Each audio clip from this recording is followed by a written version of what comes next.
Irmãos, graça e paz. Amém. Vamos dar continuidade ao nosso livro das 9 marcas, da série 9 marcas, com o tema de conversão. E meu óculos está embaçado, então ele está meio esbranquiçado.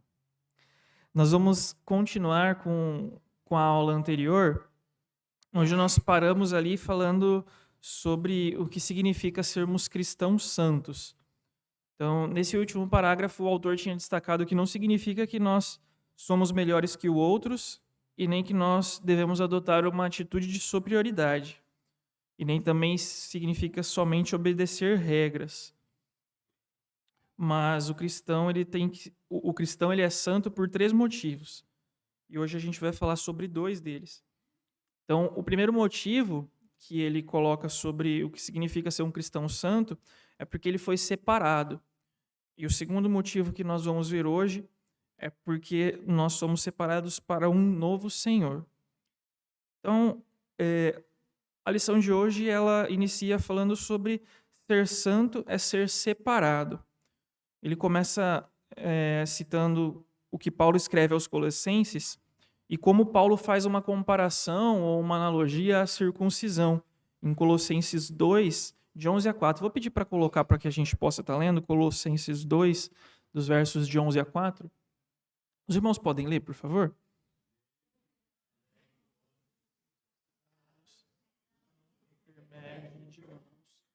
Mas nos despojamento do corpo, da carne e a circuncisão de Cristo, tendo sido sepultados juntamente com ele no batismo, qual igualmente nós ressuscitados, o poder de Deus ressuscitou dentre os mortos, e a vós outros que estáveis mortos pelas vossas transgressões e pela incircuncisão da vossa carne, nos deu vida juntamente com ele, perdoando todos os nossos delitos, tendo cancelado o escrito de dívida que era contra nós e que constava de ordenanças, o qual nos era prejudicial, removeu inteiramente, encravando na cruz. Amém. Então, Paulo usa a circuncisão para descrever a nossa conversão e dizendo ali, citando que nós estávamos mortos em delitos e pecados, mas Deus nos concedeu vida por meio da fé. Paulo utilizou a imagem da circuncisão por alguns motivos. Então aqui nós vemos bem claro ele utilizando uma analogia sobre algo que os israelitas já estavam acostumados a lidar, e eles já entendiam muito bem, desde a época de Abraão, com essa aliança que Deus tinha firmado com Abraão, e ele utiliza isso para simbolizar como que os cristãos ali deveriam viver essa nova vida, e o que significava o que Cristo tinha feito por eles, como que tudo isso impactava na vida desses cristãos.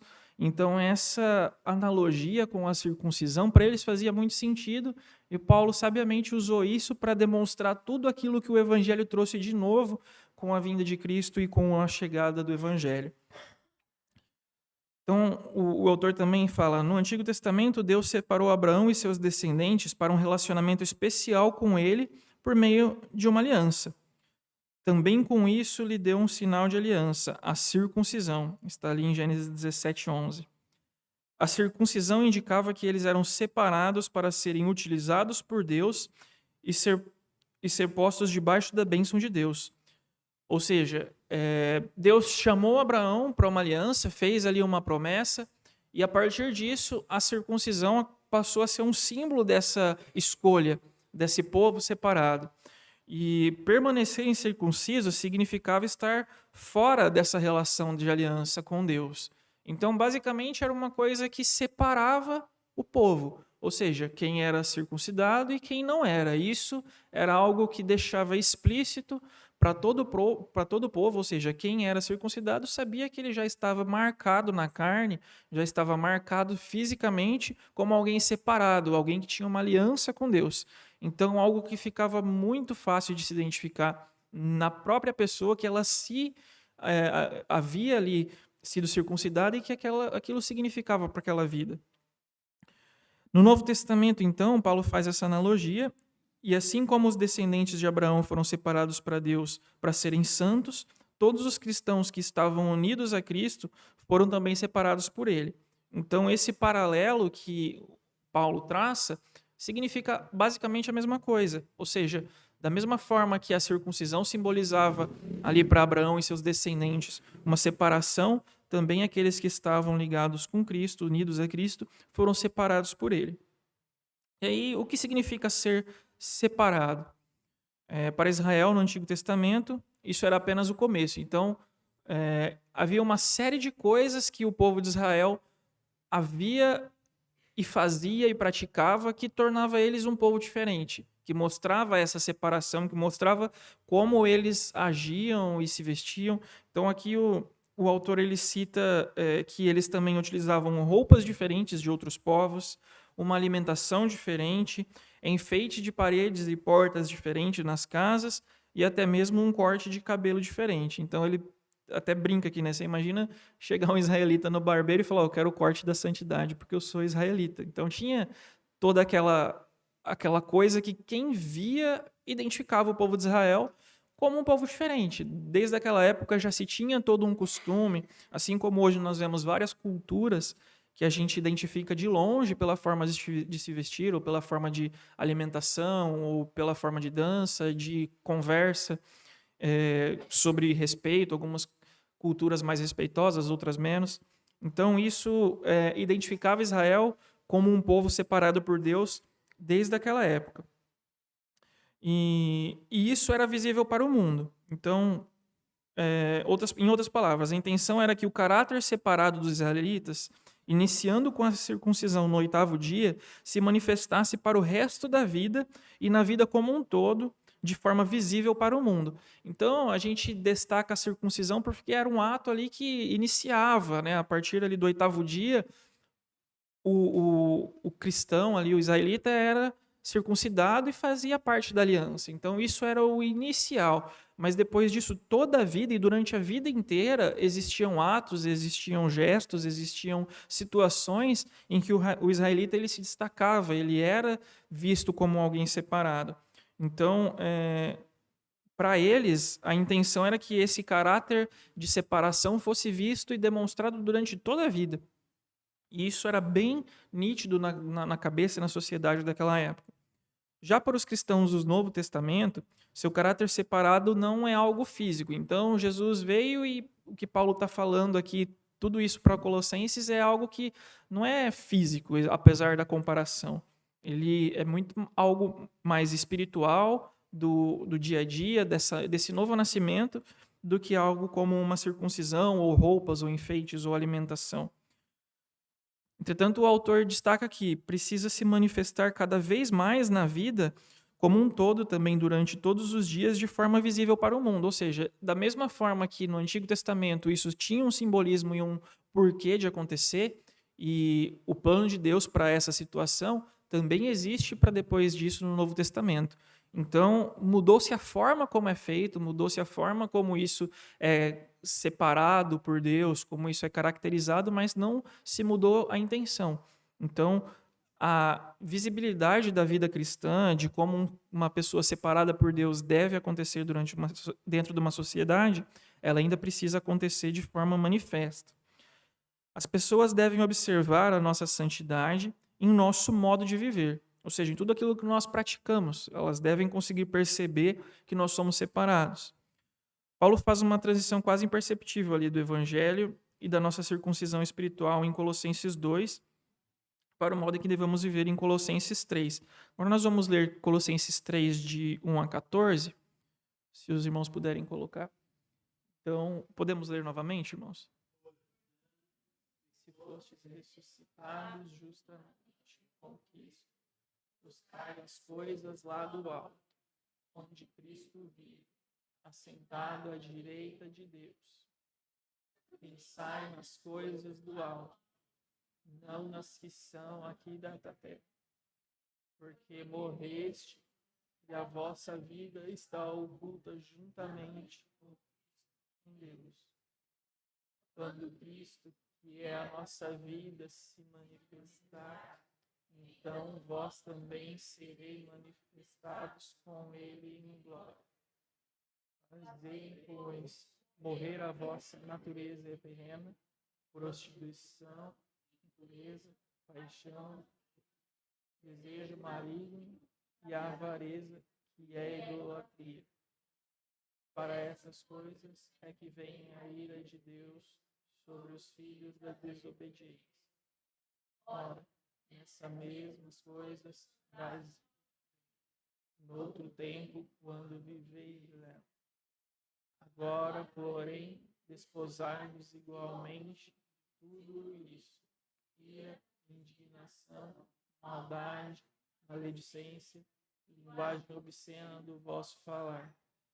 Não mentais uns aos outros, uma vez que vos despistes do evangelho e vos revestir do novo homem, que se refaz para um pleno conhecimento, segundo a imagem daquele que o criou, no qual não pode haver grego nem judeu, circuncisão nem incircuncisão, bárbaro, cita, escravo e livre, porém em Cristo em tudo e todos. Revesti-vos, pois, como eleitos de Deus, santos e amados, de ternos afetos de misericórdia, de bondade, de humildade, de mansidão, de longanimidade. Suportai-vos uns aos outros, perdoai-vos mutuamente, caso alguém tenha motivo de queixa contra outro, assim como o Senhor vos perdoou, assim também perdoai vós. Acima de tudo isso, porém, esteja o amor, que é o vínculo da perfeição. Então, essa transição que Paulo faz ali no capítulo 2, ele basicamente faz uma introdução e chama a atenção dos israelitas para, olha, sabe a circuncisão que foi feita desde lá de Abraão e a gente vem repetindo isso ao longo dos anos. Agora em Cristo tudo mudou e a partir de agora eu vou apresentar para vocês como vai ser essa nova circuncisão no Espírito. E aí, no capítulo 3, ele dá um manual, basicamente, de como que vai ser a nova vida do novo convertido, do novo cristão, a partir disso. E ele até cita ali, não do circunciso ou do incircunciso, deixando bem claro que essa questão física não é mais necessária e que não é isso que importava, e sim todo o significado por trás disso. Então, em nenhum momento ele cita que a importância são esses atos físicos externos sobre decoração da casa, alimentação ou a própria circuncisão. Mas ele vai dando indícios de que, olha, você tem que abandonar aquela vida que você tinha de pecado, deixar de falar coisas ruins, deixa sua ira, deixa sua inveja, e você passa a viver uma vida de bondade, de longanimidade, uma vida em Cristo. Então, tudo isso que Paulo vem fazendo e citando entre os capítulos 2 e 3 é uma transição onde ele vai desmistificando ali para os cristãos lá em Colossenses de que a vida agora era outra e que o sentido que Cristo dava para tudo isso também era outro. Então, podemos dizer que Paulo se preocupa com aquilo que vestimos? Não precisamos dizer que Paulo se preocupa com aquilo que vestimos, mas ele cita, sim, que nós devemos nos despir de nosso antigo modo de viver e nos vestir do modo de Cristo.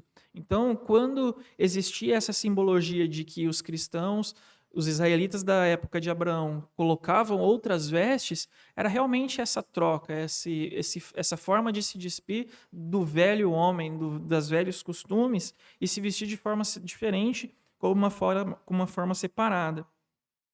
E Paulo não cai ali em um moralismo, quando ele está citando isso nos seus textos, do tipo, olha, tem um modo de viver bom para que Deus os aceite. Não, antes ele extrai as implicações de nossa conversão, da nossa circuncisão espiritual, ou seja, ele exemplifica em tudo ali o que a nossa conversão vai implicar em mudanças na nossa vida, mudanças de atitude, e não apenas para que, olha, haja dessa forma para que Deus te veja como uma pessoa boa. Então é por meio dessas marcas visíveis de santidade que devemos reconhecer uma nova criatura em Cristo, quando ela passa por nós na rua ou quando ela se muda para uma casa do lado da nossa, e não pelo modo de se vestir diferente ou por uma dieta esquisita.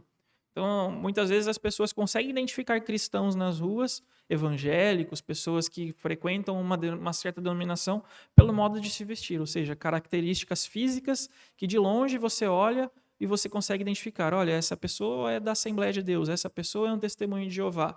Então, assim, coisas que caracterizam, que se identificam mais puramente pelo externo, pela forma de se vestir, pela forma de agir, pelo que ela está fazendo naquele momento. E não é isso que Paulo destaca no seu texto.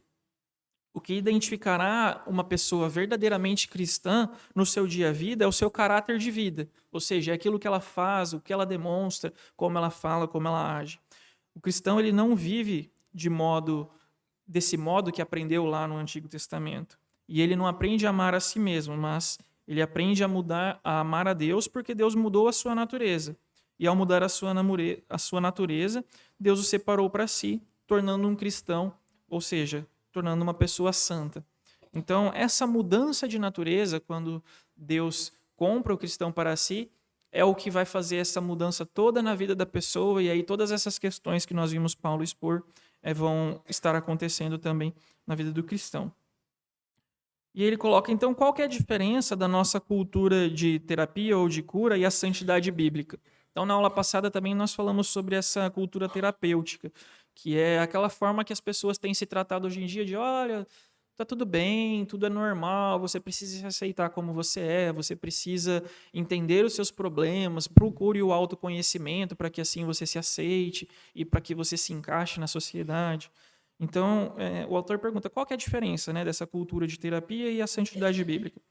Então, uma diz, basicamente, você é gente boa, você tá tudo certo, você só precisa se aceitar. E a outra diz, você foi escolhido e separado. Então, esse é o ponto principal do que ele coloca como a diferença e que nós devemos identificar. Uma manda amar a mim mesmo e continuar pecando, porque não tem problema. E a outra afirma que o meu destino final e a minha nova identidade não devem ser identificados com o pecado, portanto, devo dizer não ao pecado. Então, basicamente, uma ideia vai te fazer apenas aceitar tudo como acontece e que as coisas são normais e que tudo bem você viver uma vida assim desde que você esteja bem consigo mesmo e com os próximos, e a outra vai destacar em você que você é uma pessoa separada por Deus e que você, por não ter mais aquela natureza pecaminosa, não ter mais aquela vida antiga, você deve viver em novidade de vida. Uma procura fazer com que eu fique bem comigo mesmo, e a outra volta toda a minha vida para Deus. Uma diz respeito a mim e aos meus sentimentos, e a outra diz respeito a Deus e a obra dele em minha vida. Então existe uma grande diferença se nós começarmos a refletir sobre como uma é focada no ego, no próprio eu, e como a outra é focada na obediência, sobre a servidão e sobre aquilo que fomos chamados para fazer para Deus. Santidade não consiste meramente em obedecer regras. Santidade é a liberdade proporcionada pela nova natureza.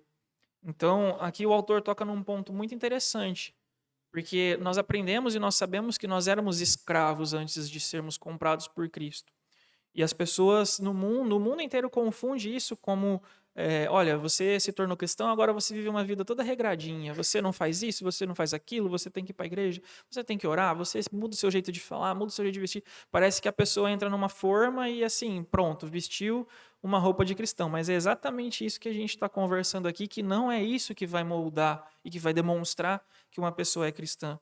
Pelo contrário, essa nova vida, essa santidade, é uma liberdade proporcionada pela nova natureza, ou seja, livres do pecado, livres da escravidão em que nós estávamos submetidos, agora nós temos liberdade para ser realmente de um novo Senhor e viver uma vida nova, uma vida correta daquele que foi o propósito da nossa criação.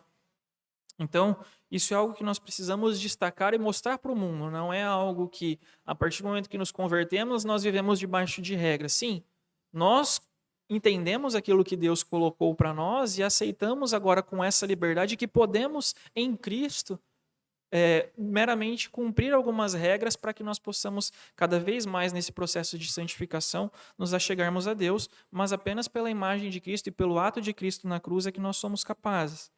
Então, essa liberdade nós temos por Cristo. E o autor também destaca, sem dúvida, a carne está em guerra contra o Espírito em cada um de nós. E essa guerra continuará até que o Senhor nos chame para o nosso lar.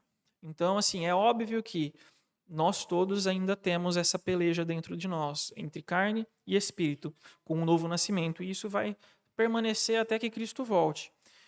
Portanto, não é penoso viver com uma nova natureza se você a tem.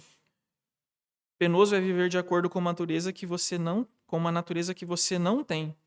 Aliás, é mais que penoso, é impossível, o autor destaca. Então, o que as pessoas não entendem é que não é dificultoso, não é triste, não é difícil viver uma vida de um novo convertido sobre essas regras. É difícil para quem não tem uma nova natureza, para quem não nasceu de novo, para quem não entende o que acontece quando a pessoa se converte e é resgatada por Cristo. E aí ele coloca que é impossível, não é nem difícil, não é nem dificultoso, é realmente impossível viver uma vida nessa nova natureza e entender o que acontece se você realmente não foi comprado. E aí ele coloca algumas situações. O que devemos identificar em situações de dúvida sobre a vida em santidade é: será que você não vive como alguém separado porque você não foi realmente separado? Então ele coloca assim: se a pessoa tem essa dúvida sobre a vida em santidade, se alguém tem porventura uma dúvida de se ela vive como alguém separado, será que é porque ela realmente foi separada? E aí ele até cita alguns pesquisadores acadêmicos e pessoas de universidade estudando o comportamento nas igrejas e observando esse mundanismo da igreja, como pessoas vivem uma vida diferente, frequentam a igreja, mas ao mesmo tempo estão vivendo no mundo, praticando coisas do mundo. E eles concluíram que ser nascido de novo não faz diferença no modo de viver dessas pessoas. Ou seja, basicamente anular aquilo que Paulo está falando ali em Colossenses 3 e falar, olha, as pessoas estão frequentando as igrejas, porém, quando elas saem na rua, isso não faz diferença na vida delas. E, infelizmente, nós vemos isso acontecer muito em várias ocasiões, né? Mas, na verdade, a conclusão que o autor quer que a gente reflita e que a gente chegue é muito oposta a isso. Ele quer que a gente reflita que muitos frequentam a igreja, mas não são verdadeiramente nascidos de novo. Ou seja, o problema não está nas pessoas que estão no mundo se comportando de uma forma e também estão frequentando a igreja, e aí parece que nascer de novo ou que se converter não faz diferença nenhuma na vida dessa pessoa. O que nós, como igreja, devemos refletir é que tem pessoas que frequentam a igreja, mas que não são nascidas de novo verdadeiramente. Então, esse é um ponto de preocupação e que nós precisamos identificar e tratar essas situações, justamente para que tudo isso, esses estudos não ganhem cada vez mais força e isso se comprove para pessoas que já são aí descrentes, né? E aí, o segundo ponto da lição é ser santo, é ser separado para um novo Senhor. Então, nós falamos um pouquinho sobre como é esse processo da santidade, o que Paulo cita ali em Colossenses 3, e agora sobre ser separado para um novo Senhor. E ele começa com uma pergunta: por que a santidade é importante? E logo em seguida ele já responde: a santidade é importante porque ser separado significa ser separado para um novo Senhor. E essa é uma das lições que está lá em Romanos 6. Para nós ganharmos tempo, nós não vamos ler ali Romanos 6, mas o autor ele começa a destrinchar um pouco o que Paulo vem falando em Romanos 6.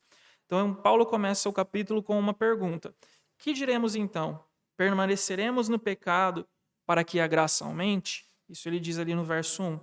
Ou seja, se fomos inteiramente perdoados e aceitos por Deus em razão daquilo que Cristo fez, por que nós não continuamos então em pecado? Por que meio que Paulo está falando assim, mas se a gente vai permanecer aqui no pecado para que a graça aumente, qual o sentido disso? Né? Por que nós não continuamos pecando, já que tudo que nós fizemos foi perdoado por Cristo, Cristo já cumpriu tudo e nós fomos aceitos por Deus?